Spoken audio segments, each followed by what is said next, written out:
Hello, and welcome to Hospice Insights, the Law and Beyond, where we connect you to what matters in the ever-changing world of hospice and palliative care. This bandwagon has a broken wheel.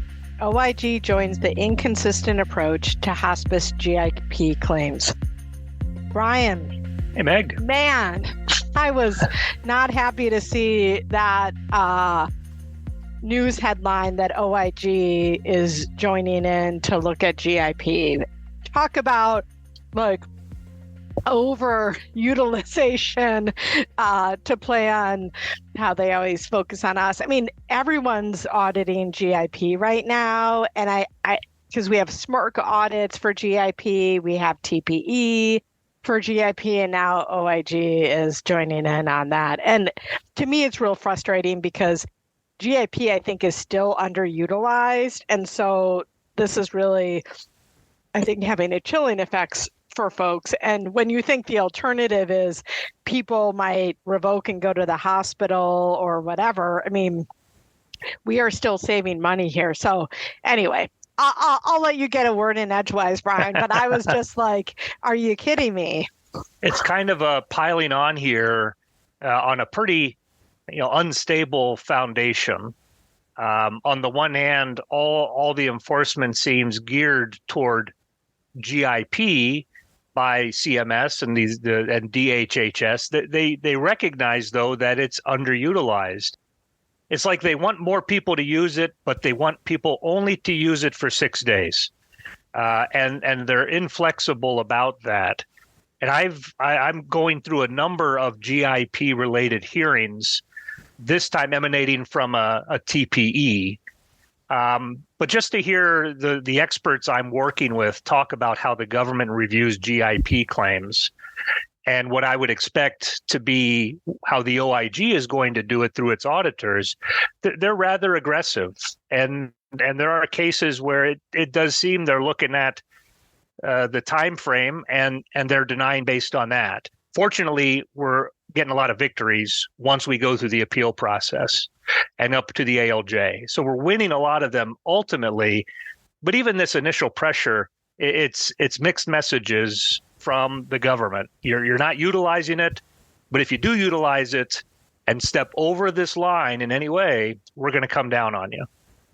Yeah, well, and to that end, it's really frustrated me because the government does publish reports where they say the percentage of hospices who do no GIP or no continuous care. What happens to those folks? Absolutely nothing, right? Because essentially my response when clients, wring their hands at me and say this is really frustrating, because obviously folks who are hit with this, disproportionately those who have their own inpatient unit are hit with these kinds of audits. But so you contrast, I've invested in this community service and having this facility for my community. But then, folks who don't make that investment and they don't do that level of care, nothing happens to them, and because if you don't build a government for it, they can't audit you for it. Right. And so I think it's, there's just a real disconnect there. And I think I'm more concerned about me personally, have doing this work for so long, more concerned about the people who don't do anything but routine home care than the people who are providing all four levels of care in a balanced way, that you're not sort of off the charts, but which is, I think, a lot of folks who are getting these GIP various audits. I expect the OIG one too. They're not really outliers in terms of overall length of stay or something like that. But anyway. And not even with regard to GIP, we have found. So, when we do these GIP reviews or I'm doing these hearings, a lot of, they are targeting people who are on GIP for 10 days or 15 days or more days. But you dig into the picture, and what we bring out in the hearings is that the average length of stay at hospices for GIP is really 2 days. And so, even if you looked at your percentages for, are you an outlier in the aggregate? for your GIP length of stays? The answer is no, but you do have some outlier patients who have those extended stays, and they pick on you. So, yeah, you offer GIP, you're going to have some people who die within 2 days. And just by making the offering and doing what you're supposed to do with those services, you're going to have some that live longer than 6 days or stay longer than 6 or 7 days on GIP.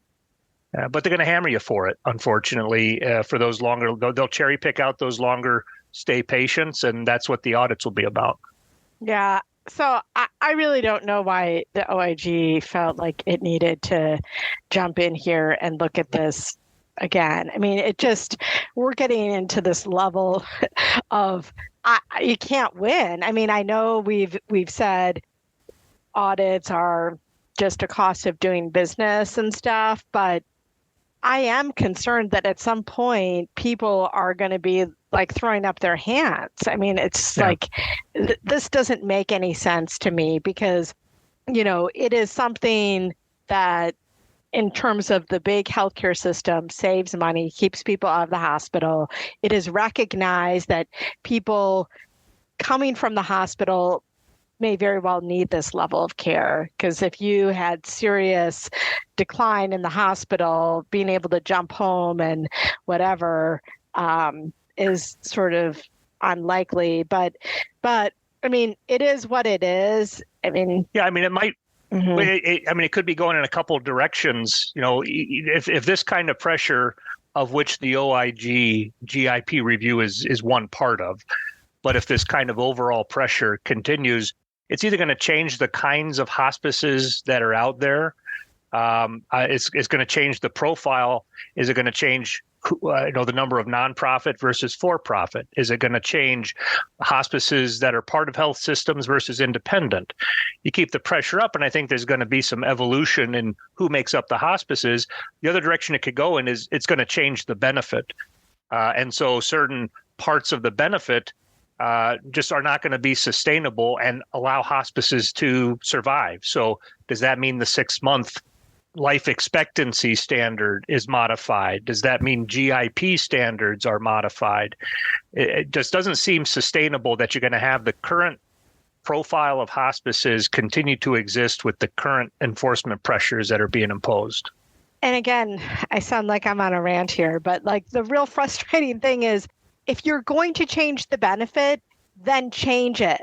Make a law, go to Congress, do something different.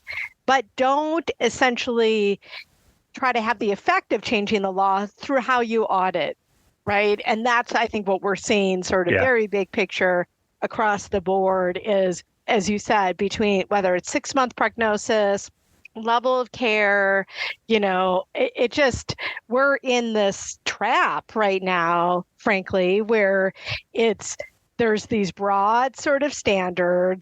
6 months is based on physician judgment. You have qualified, board certified hospice physicians doing this stuff, making their best judgment. And then it's like, well, no, you're wrong. And it's like, well, there's a statutory waiver of liability that is in the statute that Congress passed that said, hey, if there's no reason the hospice should have known, they shouldn't be held liable. And, when you think about GIP and the level of care, and we work with lots of, hospice physicians, and these hospice physicians are seeing these patients in GIP, not just reviewing medical records. And they feel like it would daily. They're often daily in there with the patients. Exactly. Yeah. And it would be malpractice to not provide this higher level of care. I mean, it's that clinically essential to just go home, with your elderly caregiver, and you need IV medications, and you need this and you need that, and all this stuff. I mean, it gets to the level of, absurdity. And so, even though the rate increase from a couple years ago, I think helped. I think the profit margin on GIP, it's really expensive to be able to do that, right? And have that service available, because, right, your census is going to fluctuate. I mean, you have a 12-bed unit. not every day you have 12 people there, but you need a staff at that level, right? And so you're really making a real commitment to this level of service, because it is a facility and you have to staff the same way regardless of, those vacillations. So anyway, it's a really hard level of care to provide, and it is not maybe quite as hard as continuous care is in terms of staffing, but really a commitment to do this. And it's just really unfortunate that I feel like people are going to second guess themselves, and then ultimately what effect does that have on patients and families? So yeah, I mean, there's a reason it's a required offering from hospices, because patients need this. And like you'd mentioned earlier, Meg, we're not seeing the enforcement effort on the underutilization side of this, which could just be more challenging to enforce that. I mean, how do you enforce that people aren't providing it? It's just easier to deal with it as a payment issue for those who are providing it. So taking the easier path there, but it's a bit of a paradox or a contradiction that puts some unfair pressure on hospices. Yeah, I guess my closing thought here is, let's just have a real conversation about the benefits 40 years old. What should it look like, instead of doing this backdoor enforcement where you pay people and then you take it all away? I mean, it's not a sustainable model. It's not good for patients and families. And I think we could have better end of life care if we actually took another look at this and not just sort of pick at the edges, right? But really do a much more holistic review of this, which, I mean, it's beyond GIP, because, I'm so sick of fighting about 6-month prognosis too, which is, somewhat of a very arbitrary, time frame. But I just think more and more, it's so apparent to me that there just needs to be a conversation and law change in terms of what should this benefit look like, because I think it's just being eroded through enforcement as opposed through thoughtful analysis, and that just doesn't make for a good benefit, and nor is it transparent, right? Oh, right. Yeah, we always wonder, and the hospices wonder, why me? We always say you're going to get audited. It's not if, but when. But the reason behind it is still often a mystery. Hey, I'm fine on my pepper reports, but why am I getting audited? I'm in the I do just what my peers do with regard to GIP, but I'm getting audited. And there's still a lot of a black box. You're right. As a way to develop policy through such a non-transparent way where we don't know why they're making the decisions, it's just prone to all sorts of errors and unfair outcomes. Yeah. I think your broad view is right on. It'd be great if the government took that approach to balance that with kind of the details of this OIG GIP. This is going to be going on for a while. They're not expecting a report until 2025.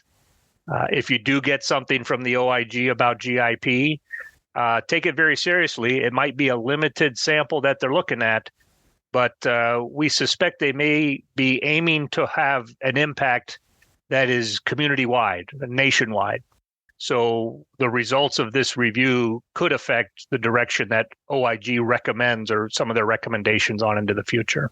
Yeah, I mean, these are not an audit that's going to generate high dollar repayments for individual providers. But as you said, Brian, it is really going to be, right, what does the OIG do? It issues reports, which may then be used to inform policy changes and other things. And so, I mean, I just feel like we're getting report after report, like this isn't right, or they're not doing this right. And it's like, well, but we have lots of people who are trying to follow the rules, right? And these rules are somewhat arbitrary, and you have clinicians using their, best judgment. Yeah, I think it's maybe this report will say, wow, all this GIP being provided is really essential But if it doesn't shake out that way, it just feels like it is then added to the laundry list of, reports. But again, I think we should invite as an industry a conversation and should be pushing a larger conversation about what should this benefit really be looking like and retooled for the future, because this just erosion of something, it doesn't make sense. And again, ultimately, I think about, and I think all of our listeners are in this for patients and families, and what this does to patients and families when people feel as though they can't, provide care in accordance with their clinical judgment about how the benefit should be provided, right? I mean, that's what people are running into is like, okay, I guess I authorize another day of GIP if I'm the physician saying, I think this person's still too unstable. And then just you're going to get audited again for that. And so I think physicians are really sort of beside themselves at this point about how do I practice medicine in a way that also conforms with these payment requirements? I mean, and I think folks are feeling more of a gap between that, which is troubling. It's definitely becoming more challenging. That's for sure. All right. Well, there's no happy note to end on here, Brian, other than I'm frustrated. And I think everyone's frustrated about all this review activity, but you're the bright-sided one in the group. We just did our strength assessment in our group, and positivity is high. It's like your top 5 or something, Brian. So I'll leave it to you to have the last note. All right. Well, I mentioned this before, but we're appealing these. We're getting good results on GIP. So we have a very good success rate, which is a tribute to the physicians we're working with. But I guess don't let the fact that you're being audited or even denials get you down, because ultimately we found a lot of success when we get to the right people, and hopefully that won't get shut down, because that is the ray of hope through all of this. Brian, you brought it home with immense positivity there. Positivity. So, yeah, we balance each other out. I'm going to become the pragmatic one, and you're just going to have to bring me up from the doldrums of despair. So thanks for doing that, Brian. Oh, you're welcome, as always. Thank you, Meg. Well, that's it for today's episode of Hospice Insights, The Law and Beyond. Thank you for joining the conversation. To subscribe to our podcast, visit our website at hushblackwell.com or sign up wherever you get your podcasts. Until next time, may the wind be at your back.